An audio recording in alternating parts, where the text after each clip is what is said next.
Tonight, we do have a great presentation, and I do see we have a lot of folks tonight. Our presentation tonight is going to be given by JB, and JB has been instrumental really in the last few years in getting so many of us to try different things on different bands. And I know it's been really fun for me every Monday night to do it. And we go through the bands, and I won't steal any thunder there. We'll let JB talk about it. But most folks know that we do the nets on Monday, and we go through the bands, and it gives everybody an opportunity to try antennas. And JB has been really instrumental in driving a lot of that. In fact, most of it. So it's been great. I mean, obviously it takes participants too, but it takes a driver. Tonight, JB is going to talk about an interesting type of antenna, but he's going to talk about end-fed antennas, and I know it's going to be wonderful. So go ahead, JB. It's all yours. All righty. Thanks, Chris. Thanks, everyone. So the title of this presentation was originally Simple Balance, which is what Greg and Justin had approached me about to start with. And as I developed it, I realized it wasn't as much about balance as it was about end-fed antennas. So the name change. I got into the end-fed and wires earlier this year after Ross, W6RSS, the troublemaker, was talking about how a 132-foot end-fed half wave had less than 3-to-1 SWR from 3 megahertz to 30 megahertz. In my infinite wisdom, I said, that sounded like a dummy load to me. Ross responded that he had made an awful lot of contacts on that dummy load. So that started a journey. I've now come 180 degrees, a complete reversal of my dummy load comment. I think I have an idea of why and how end-fed antennas can have less than 3-to-1 SWR across such a wide frequency range. And I can now unequivocally say end-fed wires can be magical multi-band antennas. In fact, my 67-foot inverted L has become my go-to antenna, replacing the 88-foot and 67-foot balance line fed dipoles. It also, on occasion, replaces my 132-foot dipole. Doesn't work all that well on 80 meters, but generally speaking, it gets out. So my goal for this presentation was to increase understanding of end-fed wires and what you can do to get them to work by comparing and contrasting some different configurations that I have tested and used on the air. And then we'll end with an end-fed wire user panel discussion. Most of you have heard me say this many times. Any antenna works better than no antenna. Make it, install it, see if it works, and then do it again, and then do it again. Try not to get the perfect antenna. You'll drive yourself absolutely crazy or straight around the bend trying. The information presented here is the current state of my reading, research, understanding, and experiments with lots of wire, toroids, capacitors, and coax, and a lot of help from my friends. Most of them are on the panel, but a lot of feedback from those. I absolutely guarantee you, your results will differ. And Ross can bear witness to this. So this is some of the folks that will join us at the end. Ross, Art, John, Chris, Steve, Larry, Greg, and myself. They're all end-fed long wire users. And these fine folks have agreed to be on our user panel and share their configurations and experience with you. Real quick about me. I retired in February of this year after more than 55 years in field engineering and service. I started with Collins Radio in 1967, and I ended with Biorad Laboratories here in Benicia in 2021. The last 45 years have been medical electronics, instruments, and systems, not radios. I have more than 2 decades of ham radio ops experience, even though there was a big 40-year gap in the middle there. So this is a very popular My Antennas, end-fed halfway antenna that at least one of our user panels has. My Antennas have lots of variations of this on their website, different lengths, different power, that sort of thing. This is one from MFJ Enterprises, who also has several different versions. It's interesting to notice that this has vent holes. You see the 9 vent holes in the middle of it? I'm guessing that that means it's using a small toroid. We'll talk about that a little bit more later. This is the Chinese Balun found on Amazon, eBay, and other places. I used one of these in the contrast to compare section, so you'll see how it performs. Several of our panel members use this Balun. You'll get a chance to talk to them. These things are $30 on eBay, Amazon, and a lot of places. This particular image is from Amazon. A little bit of a sidebar. For a higher probability of success and to minimize your frustration, you really, really need a decent impedance matcher. Now, I saw that Dick was on here.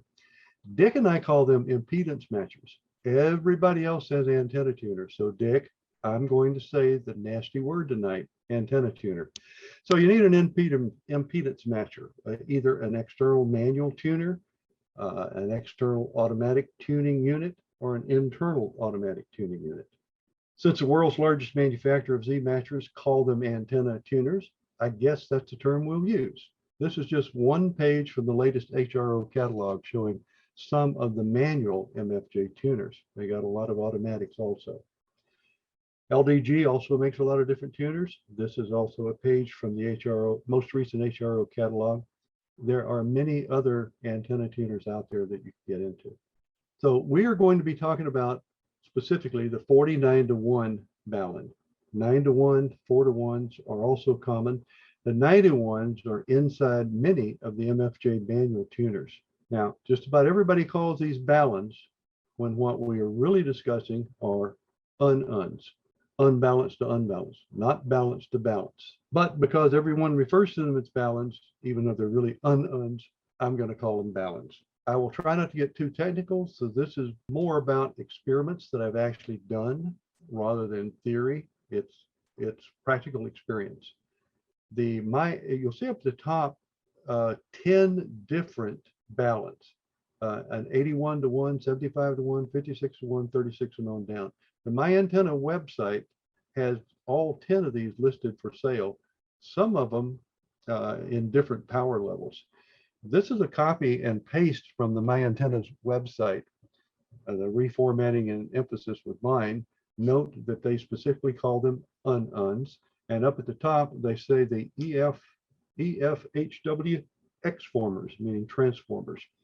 And the un-un transformers are for in-fed half-wave antennas, and you can see that they have the 49-to-1 for 2400 ohms all the way up to the 81-to-1 for about 4000 ohms. Un-uns and Baluns are transformers. That's what My Antennas is calling them right here at the top, in-fed half-wave transformers. They have some turns around the core called the primary, some more turns around the core called the secondary. We most commonly see a transformer for AC voltage, for example, changing 120 volts down to 12 volts or 5 volts or something like that. What we use them for is to transform impedance, specifically an unbalanced to unbalanced, a 49-to-1 or a 2450 ohms, more or less, down to 50 ohms. From 3 to 30 megahertz, we use toroids as a transformer core. The FT240-43 is the most useful. I had most common, but it may not be. The FT says it's a ferrite toroid as opposed to a powdered iron toroid. The 240 is the outside diameter in inches, 2.4 inches. And the 43 is the type of mix, and that mix is dependent on frequencies. If you go to kitsandparts.com, they have spec sheets on over 100 toroids. This is a short spec sheet for the FT240. Note the frequency range notes there in red. The power transformer is 0.5 to 30 megahertz. While the 43 mix works down to 1.8 megahertz, it starts to taper off below 5 megahertz. It does work, but it's not quite as efficient. To get lower or higher frequencies, you really need to use a type 31 or a type 63 mix. They're a little more expensive, by the way. To get a toroid, you can get them from kitsandparts.com. They're about $8 each, plus shipping, or the simplest way is just go on Amazon, and they're about $11. No shipping charge if you had Prime. This is the impedance transformation. 50 ohms on the transceiver side on the left, 2,500 ohms or so on the wire antenna side. In our application, we short the low side of both windings together, sort of making an auto transformer. So on the left, we're transiting the 50 ohms out of the transceiver to something high on the wire side. That's a 1:7 ratio, 2 terms on the primary, 14 terms on the secondary.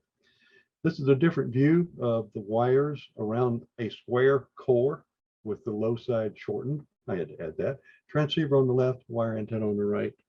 And here is the schematic of that. You'll see the unbalanced transmitter coming in from the left with a 100 picofarad capacitor. It says 40 kilovolts. I use 1 kilovolt quite successfully. I've not had any of them blow out on me. Just mica capacitors from DigiKey. You got the 2 turns around an FT240-43 core and 14 turns on the other side going to the antenna. Please note that the ground symbol there with the circle is not ground.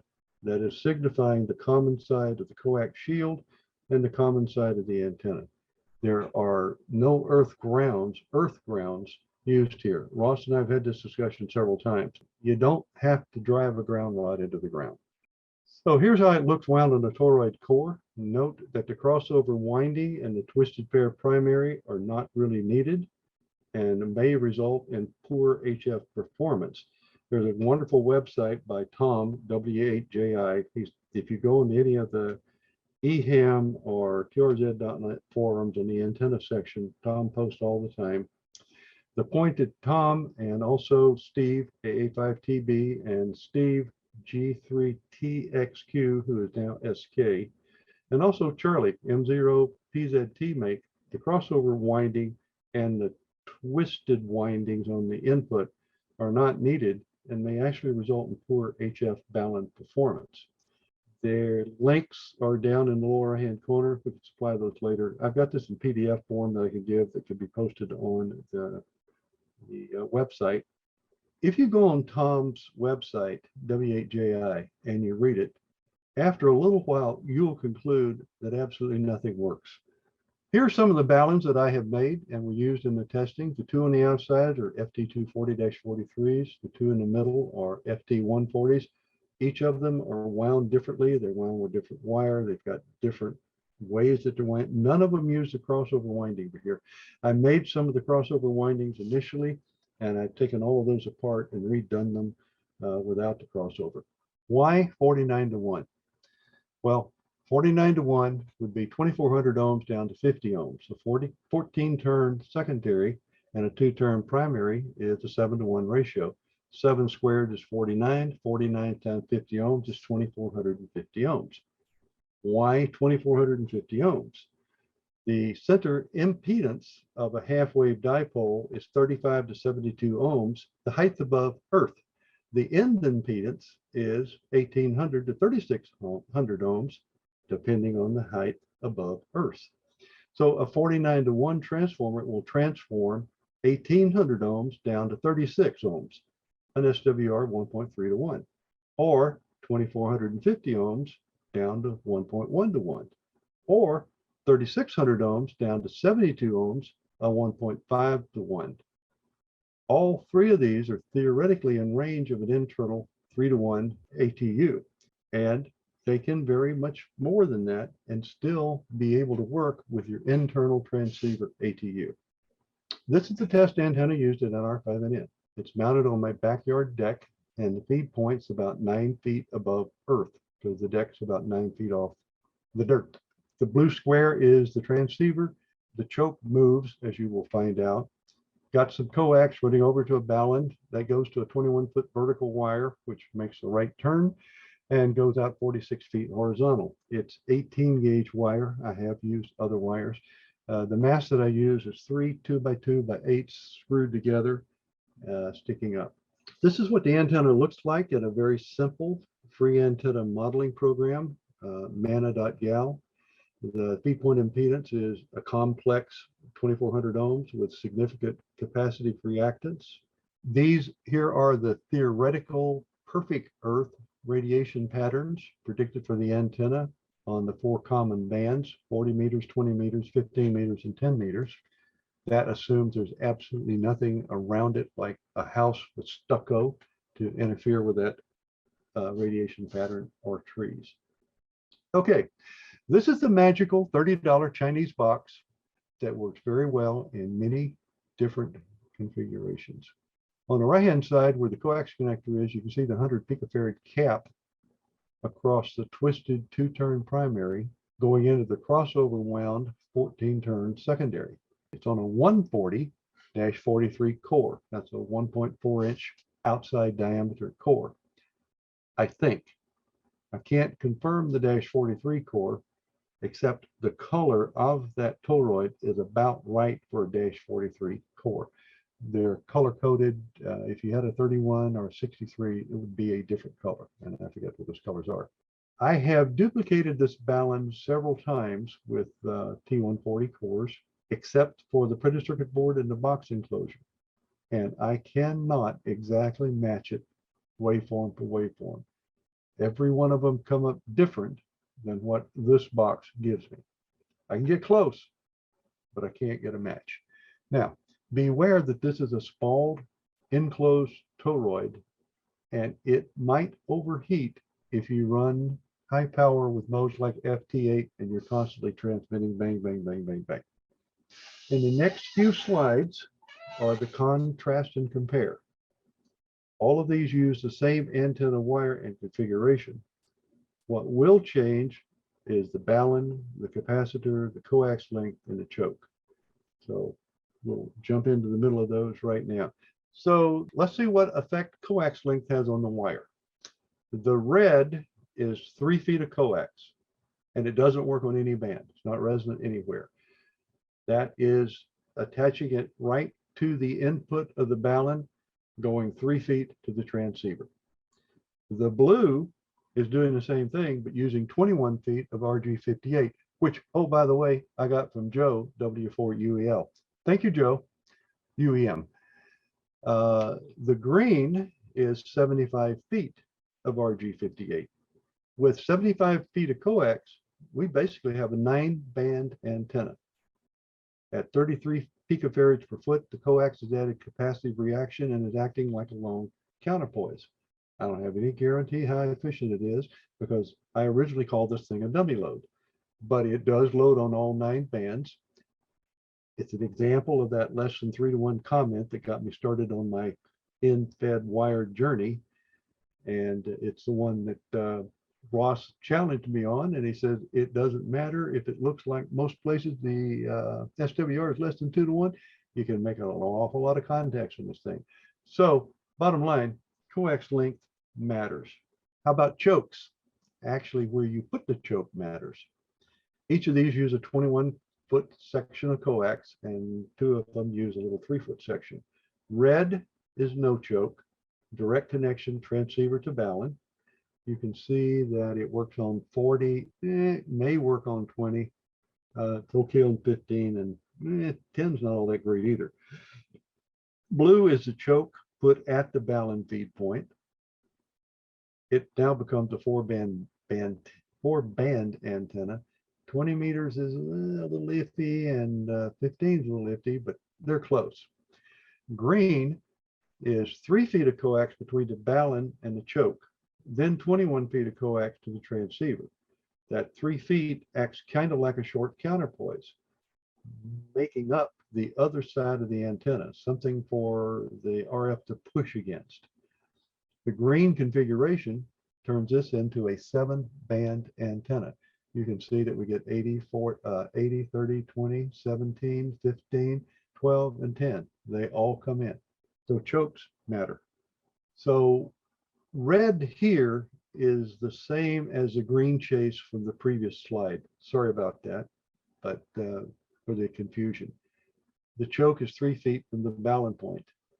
The blue is if I invert this and put the choke 3 feet from the transceiver. The red gets you 7 bands, the blue gets you 6. So it looks like from this that if you use 3 feet of coax from the balun to the choke, and then 21 feet from the choke to the transceiver, you get a better antenna. This stuff will drive you nuts trying to figure out, well, what happened here? I don't know. Capacitors also make a difference. This is the small toroid, the FT140-43. The purple trace is no capacitor at all. The orange trace is you add the little blue 100 picofarad capacitor that up in the right-hand corner you can barely see against the toroid. Both of these antennas work on 4 bands, but with the capacitor, they work better at higher frequencies. So, and adding the capacitor gets you on 12 meters, where before you wouldn't have 12 meters. Same thing, except this is a larger 240-43 toroid, just about the same plots as a small toroid. So the toroid didn't make that much difference. The toroid difference is in how much power it can handle, how much heat it can dissipate when you really start hitting it. Again, the 100 picofarad cap really helps, except especially at higher frequencies. And again, the 100 picofarad cap added 12 meters, even though right here it's about 3 to 1. How about the wire that you use? I've had this question come up. What wire to use? So this is comparing 18 gauge stranded insulated wire against 18 gauge solid magnet wire. There's very little difference. Both of them will give you all the bands. However, the stranded wire, which is the green trace, the stranded green insulated wire, looks like it makes for a better antenna. Not a whole lot, very little difference, but not a lot. What does all this mean? There are lots of variables. Wire length versus frequency, the wire orientation, the wire surroundings, the earth under the antenna, the coax length, the type of coax. I use a fair amount of RG6, not for this, I didn't want to confuse everyone, but I like RG6. It's cheap and it's easy for me to use. Didn't go into counterpoises versus radials or none, but they do have an effect on it. Common mode current, do you need a choke to choke it off? Where do you put that choke? The toroid core, size, and mix, the way you wind the toroid, a lot of variables. So everything affects what you get when you put one of these antennas together. However, the bottom line is that for all of the antenna configurations shown, they work on at least 4 bands. So all of the previous were at least a 4-band antenna. In summary, balanced transform impedance. We use toroids for the transformer core. FT240-43 is the most useful. Bottom line, any antenna works better than no antenna.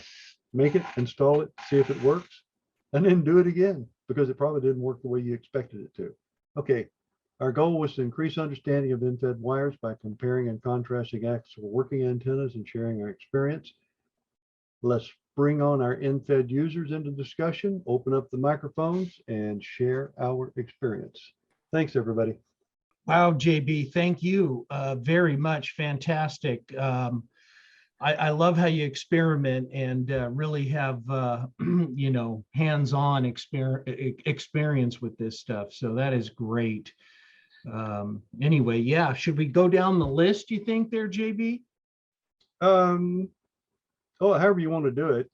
Ross has a lot of experience with this, and he's the instigator. So I'd like to put him on the hot seat first. Well, thanks, JB. I don't know if I probably deserve the blame, but I don't know if I have many answers for you.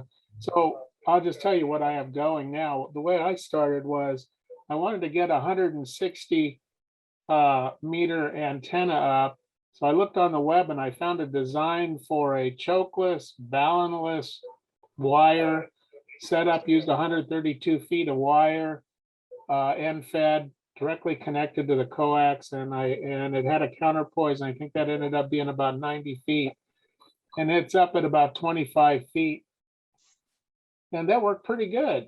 The SWR was good. I was getting a lot of contacts on it, and I was pretty happy. But then I thought, well, you know, there's got to be a way to make this into a multi-band antenna. So I started playing around with it. I added a 49 to 1 Chinese balun or unun to it. And I started playing around with the counterpoise, and I got it to work on pretty much everything from 6 meters to 160. It was pretty bad on 160. It was like 5-to-1, but let's say 80. It doesn't really like 60 meters that much, and it doesn't like 6 meters that much. But it works great on 15, and on my vertical, my 43-foot MFJ vertical, I couldn't get 15 at all. And this thing, it was perfect on 15. So I'm real pleased with it. So that's how I'm running it now. I've been playing around with some homemade 240-43 transformers, and they work okay. I haven't found a configuration yet that works as good as the Chinese one, but I'm still working on that. I use pretty thick wire. I think I use number 14 wire. It was really unwieldy. So I'm trying to rewind it with some better wire. Heat, as JB mentioned on that one MFJ, it had some vent holes. Well, I have trouble with the Chinese balun using FT8 because after I pound on a station for a while, it tends to overheat. And I notice my SWR goes in the toilet and I have to give it a rest for a couple minutes. I probably should just take the cover off of it and just run it commando. And I do have chokes. I use a big ugly choke that I made around an 8-inch core right at the back of my rig. And on all my antennas, I have a choke at the feed point, either homemade or commercial. So that's what I've got going. And I wanted to ask JB a question I had about wire size. So what considerations do you put in the mix when you're thinking about what's the minimum wire size to handle, say, 200 watts? JB, back to you. Well, I haven't done anything. I don't have anything that'll go 200 watts. I have run 100 watts through number 22 gauge wire. I wound that just for fun on a T140 core, and it worked fine. If you look at that Chinese balun, I think it's using maybe 20 gauge wire. It could be 22 gauge wire. It's not all that big.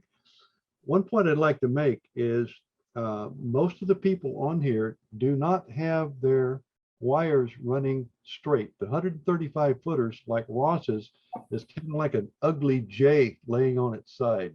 What's the longest side you have on that, Ross?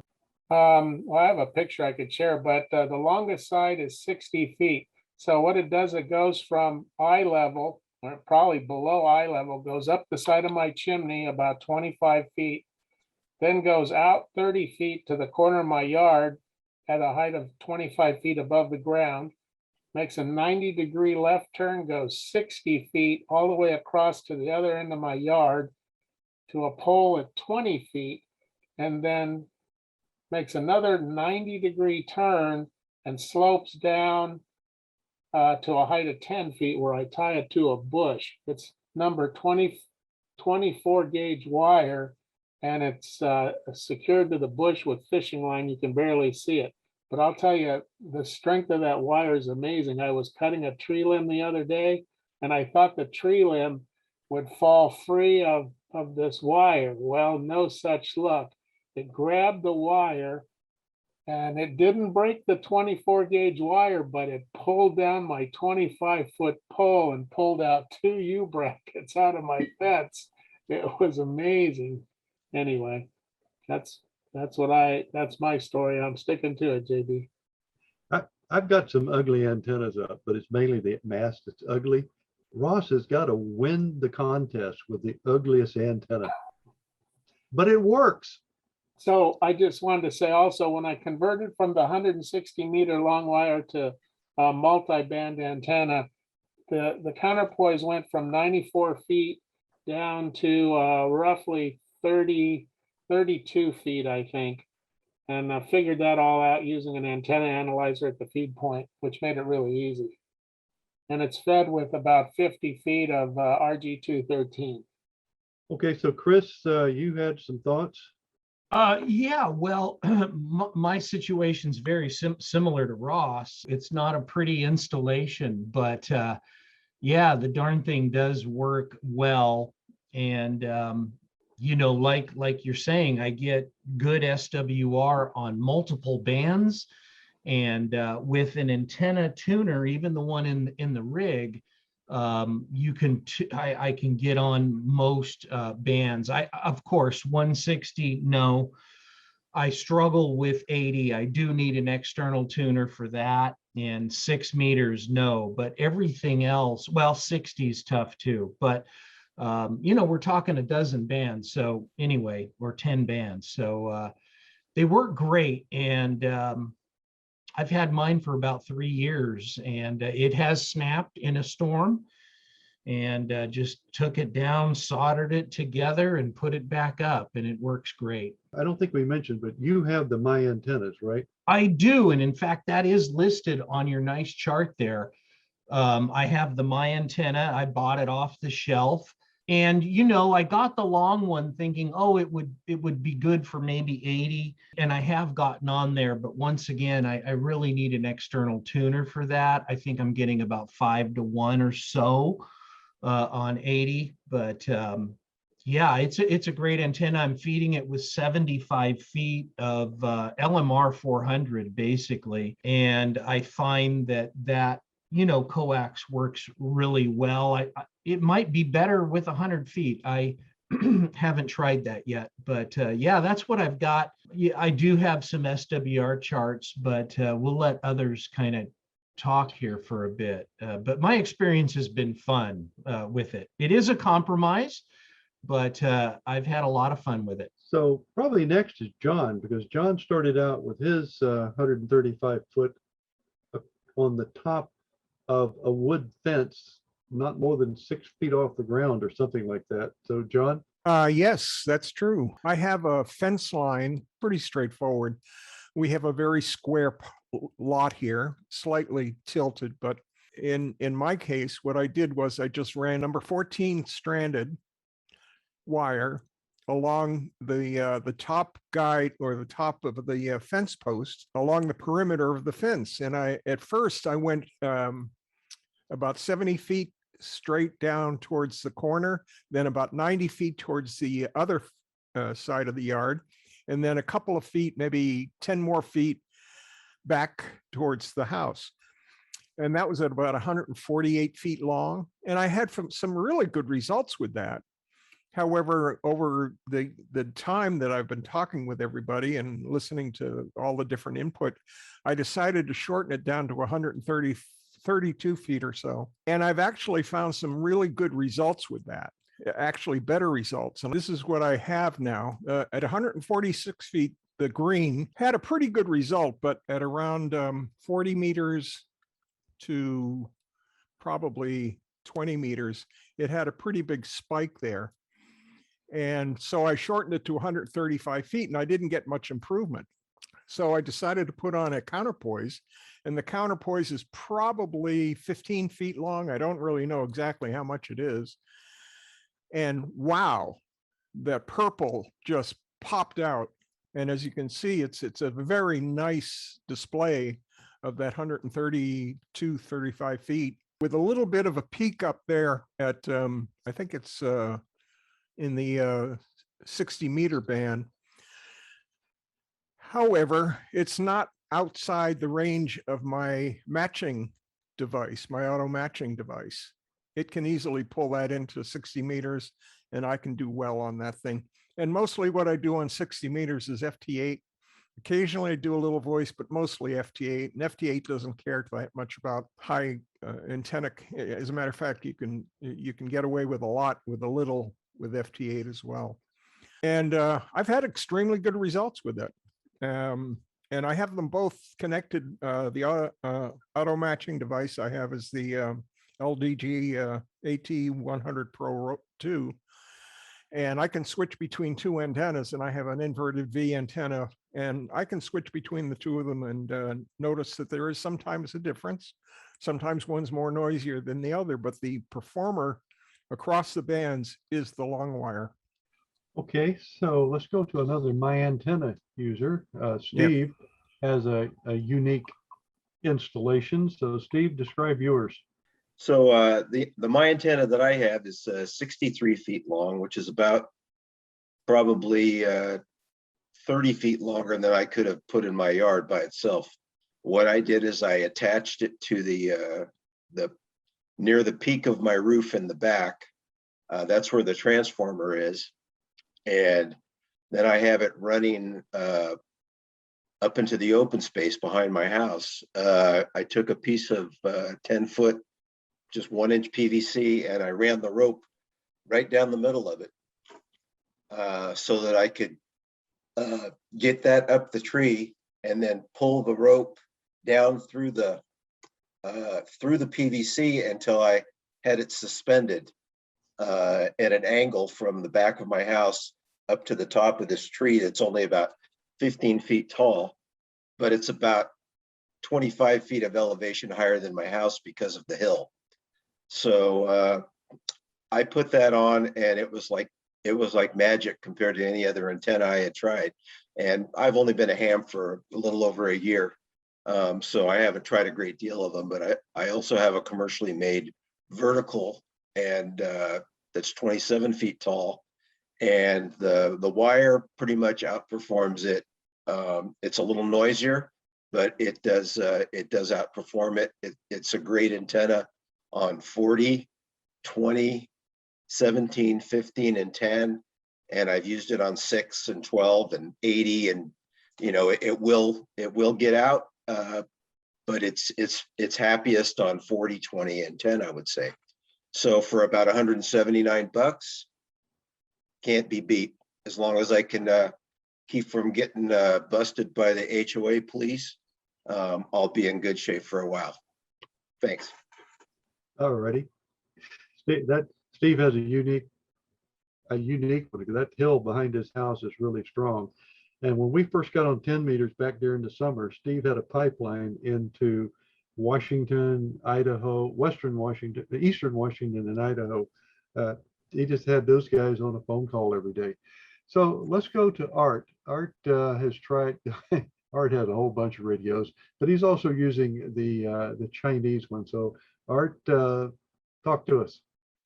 Well, okay. I don't want to bore everybody, because I think the objective here was to point out that these end-fed long wires and half waves work. I, like you, JB, thought they were junk a year ago, and it was impossible for them to be of any caliber at all. Well, I've also changed my opinion a lot, and they do work. Quickly, I'm using, let's call it, if you're looking down from the sky downwards, my antenna is is the shape of an L with two 60-foot runs, and then a 15-foot oblique down to the fence. The mass I'm using to hold it up in the air is about 10 feet or so tall. So at the 3 masts involved, it's 10 feet above, and it droops down. I'm using probably number 18, number 16 or number 18 wire. It's not, it's not tiny and it's not large. It's stranded insulated wire. I picked up a roll of it at a flea market for, it was a 450-foot roll for, I think it was $8. So I got lots of wire out of that. And by the way, anybody in Benicia that needs wire, we were given about a 400-foot roll, is my guess, of Cat5 cable. And if anybody wants to use that, just let me know, and we'll pull out whatever you need. I'm using the Chinese Balun. I'm not using a choke. I tried several different counterpoises. One was 67 feet long along the ground, drooping down the side of my hill. I took readings on that. I rolled it up and made it a 33 footer and didn't see very much difference. Then I took the 33 footer off and hung a 21 footer like JB uses. Didn't see much difference. I disconnected the counterpoise totally. Didn't see any difference. I just can't quite reach the feed point from my radio with a 50-foot run of RG8. So rather than cutting up another 50-foot run of RG8, I just joined them together. So I now have 100 foot of RG8. Most of it is just lying on the concrete. And my LDG 100 tuner does everything I need it to do. My graph was actually more of a spreadsheet, and in-band performance for SWR. I don't think at any one spot I'm all that much better than about 1.7 to 1. It's probably higher than that, but with the LDG tuner, it certainly works. It works very well. In the contest this past weekend, the CW contest on 10 meters, first call working a number of guys without any problem. And I've worked everybody I could hear. I've used it on FT8, probably worked 500 to 1,000 contacts on FT8, and I got bored, so I gave up FT8. I encourage you to try it. You can't do anything wrong. Use an external tuner. Don't rely on a 3-to-1 tuner inside your radio necessarily.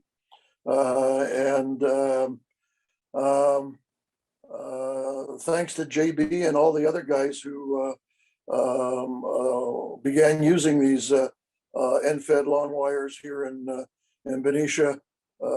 They work, and it's my go-to antenna now. So back to you, JB. All righty, thanks. And Art and I were laughing up our sleeves at Ross with that less than 3-to-1 thing a year ago. Now we got egg on our face. He was right. So I don't see Larry on here, but Greg, you have a little different configuration. How about you? Yeah, so I've been a general for a little, not even a year yet. So my HF experience is small. And I was like, I want one antenna to do it all. So in my research, I was like, okay, just one, I just want to put it up.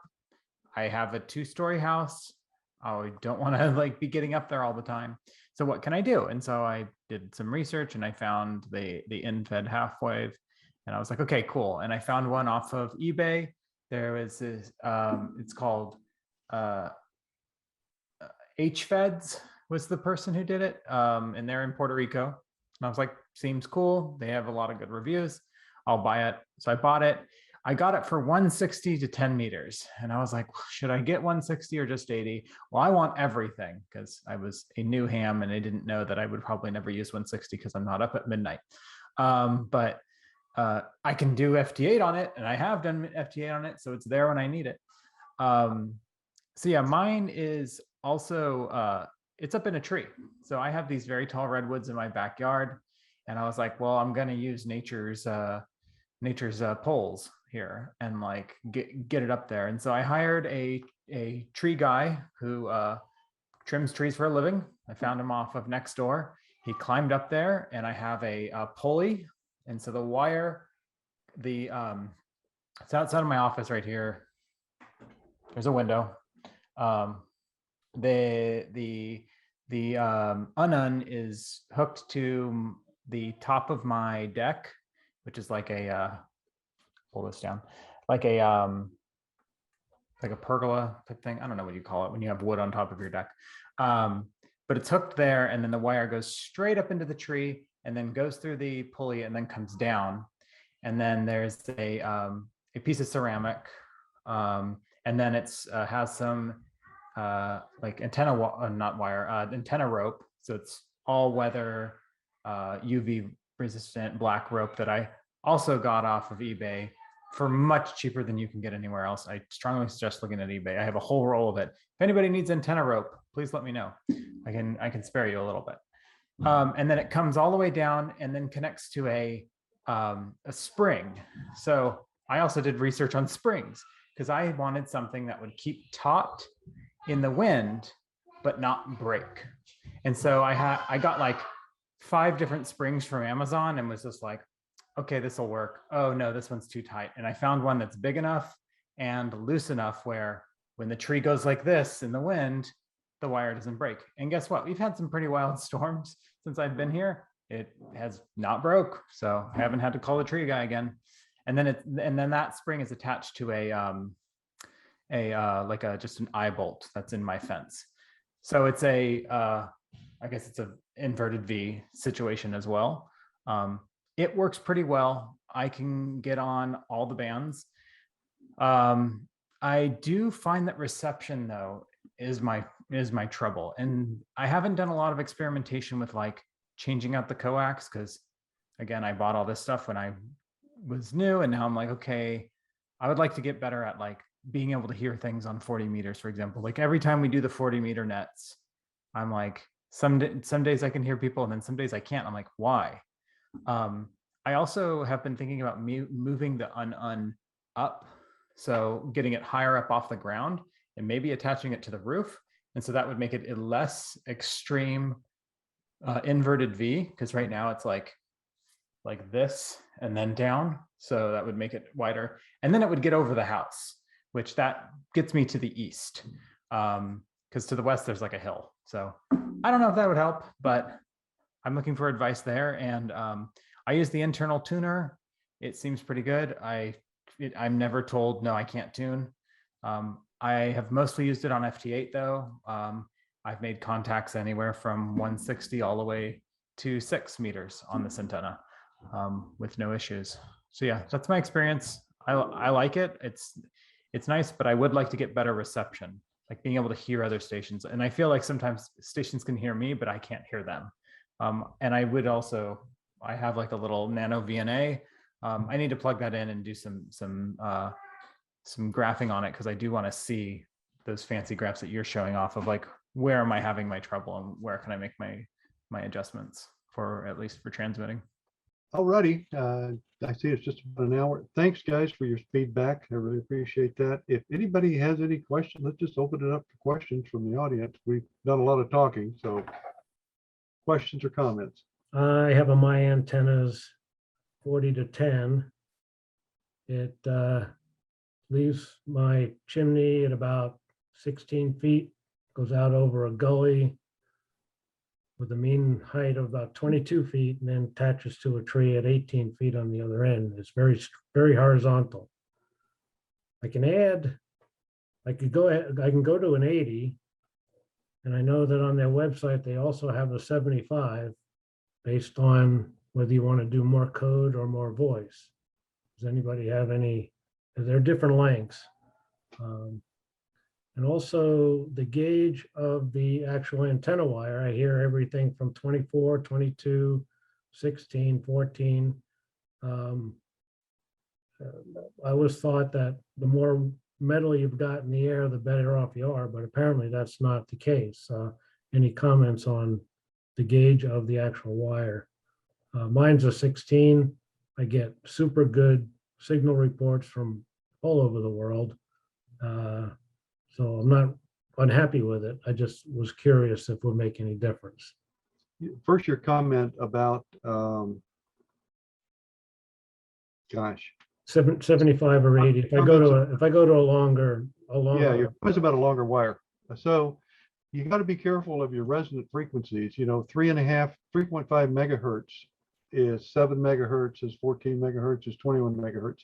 If you go up into 75 meters, you're up around 3.8, 3.9. You start doubling that, you're outside of all the integer ham bands. So there's got to be something that modifies the length of that antenna. That's why you see so many of them being 132 feet, which is 3555 frequency. And it's a nice resonant point for for all the integer half waves. Okay. So I'm not saying it can't be done. I just haven't seen anybody do it.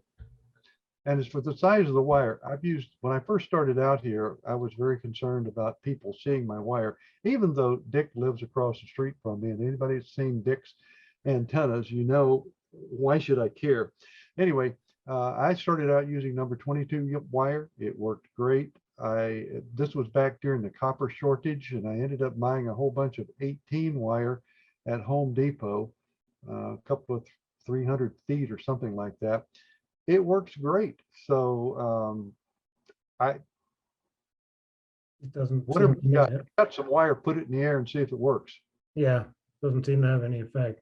Couple of you guys were choking your feed line. My feed line's 25 feet. My antennas doesn't recommend choking it, so I don't have any, but is there choke or no choke? Is there any opinion on that?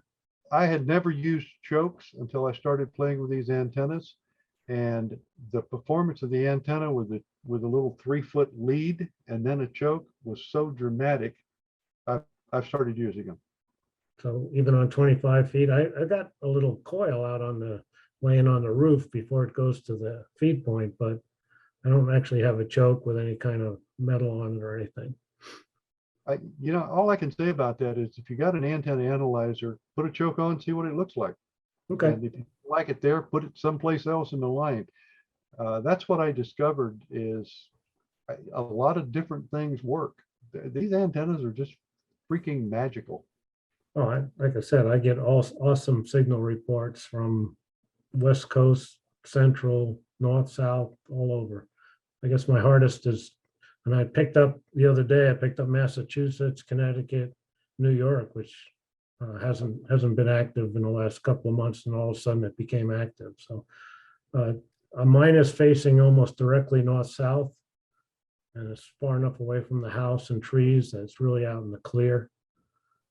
So like I said, I'm real happy with the performance. I was just wondering if the extra length would be worth it to get 80 meters out of it. I use number 14 stranded wire, partly because it's on a fence that could sag or twist or tweak, and there's also a grapevine that sometimes takes over the fence and wraps itself around this wire and can actually displace it enough. So the number 14 adds a bit of strength to it. And being an ex-electrician, I like bigger wire. I wasn't going to go for number 12. Now I have a choke on both my inverted V and my end-fed wire. And part of the reason that I did that is that I have very short leads from my shack to the antenna. And I had gotten comments from Art and from other people that I was having radio interference inside my shack. I tried one at first, and I put the choke right here at the radio, and it didn't work at all. It didn't make any sense. So I put the choke at the point of the antenna, just below the unum, it's an unum. Yeah. And it's been working fine, and it doesn't interfere. I haven't had even a whisper of any RF getting into my shack, which I was kind of concerned about. But if it is coming in, I don't notice it, and it doesn't seem to interfere with everything else. And so you don't get any negative feedback having a choke. Are you getting positive feedback because you put the choke on? It's neutral. It's really Okay. neutral. I don't have any one way or the other. I just put it on there to be safe. Okay. And that was my primary reason. Yeah, that's about it. We just complain about him when he sounds bad. Yeah. But we figure it out. I figured it out. So Well, like I said, I'm impressed. I mean, on 40, it's great. On 20, I've talked to Vancouver, British Columbia from here. I've talked to Europe. So I'm really happy with it. Like I said, I wanted thinking about improvements or maybe adding that 80 meter one. It's a couple $100 to buy the whole kit and put it up, but I could do it. I have an acre of land. I can stay horizontal the whole 132 feet. Buy $11 toroid, wind your own and give it a try, man. Oh, Okay. fixed wire. Yeah, I will. I've got a couple hundred feet of 14 gauge wire. I could certainly try it. Yeah, you know, for $20, you can be on the air with something strange. Okay. Yeah, it might be good Yeah. to experiment with that. Okay. And I'll just add that the 9-to-1 that I got, now I don't know if it was a Chinese made. I bought it from somebody in the United States, and I suspect that he probably got the Unum from China, and he just added some wire to it and charged me $120 for it. So I've only been a ham radio operator for a little over 2 years. But I also noted that the ham radio license is a license to spend money. So I was kind of in that vent for a while. I've kind of cut back. Yeah, I don't mind building. I just spent 2 days repairing my daughter's computer, so I don't mind doing the work and playing around. Of course, in the end, you want it to look nice too, you know. The chokes help my noise level, and they're supposed to, according to what I read. And as a matter of fact, I was over at Mark's helping him put up his. He's on here, but anyway, I suggested to him, well, why don't you coil this coax a little bit up here near the feed point? And I kind of was showing him how to do it, and we thought we actually heard a reduction in noise and an improvement in the receive signal we were hearing from the receiver. So I think not only might it improve the SWR, I think it helps the noise level. Okay, yeah, my SWR is good. I'm getting 1.3 to 1.6 on all the bands.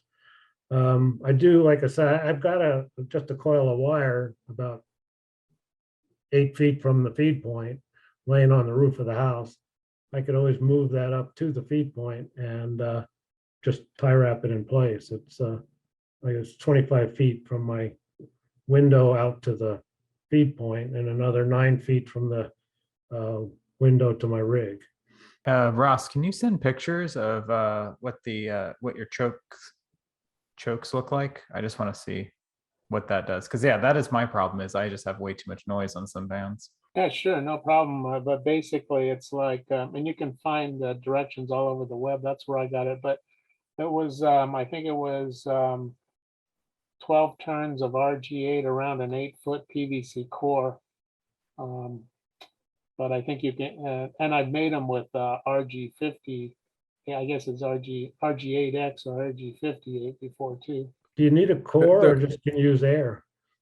I think you can use air. In fact, when I had my Cushcraft A3 beam, they actually directed you to wrap, I think it was 8 turns of the coax at about 8 or 10 inch diameter, and then just tape it up right at the feed point. I just purchased the cores. MFJ makes it. I think it costs about $30, $35, maybe even $40, depending. And it's a PVC pipe with a PL 259, I think, at each end. Okay. And it works well. It works great.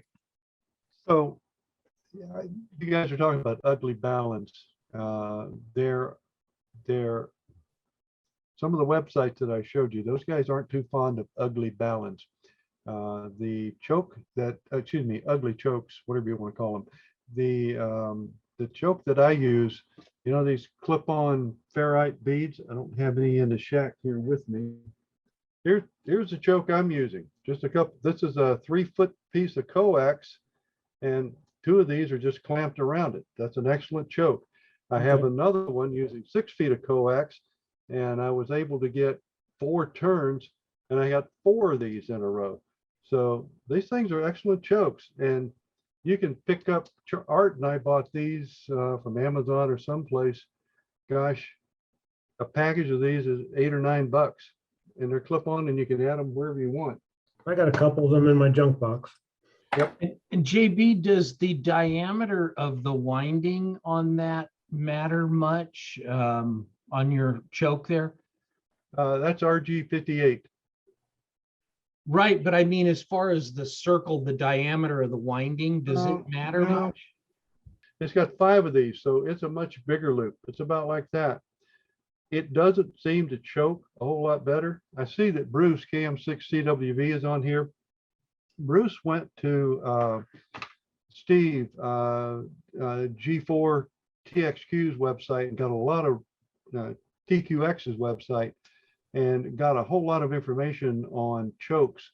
And Bruce has made a number of very nice chokes. Now, Bruce, I'm pretty sure used type 31 for his chokes, but he did a lot of research on that, came up with some pretty interesting stuff. So rather than spending a lot of time building ugly balance, I really recommend you make yourself a ferrite bead choke. Bruce, you got any comment on that? The chokes that I made were more for RF in the shack, and the Unon I bought commercial Unon 4-to-1 because I'm doing the off center fed, and that seems to work well. The 31s as RF suppression seem to work pretty well without impacting the transmit efficiency that much. I know as an Unon they're really the wrong blend. But I'm not really using them that way. I'm using them more for just suppression.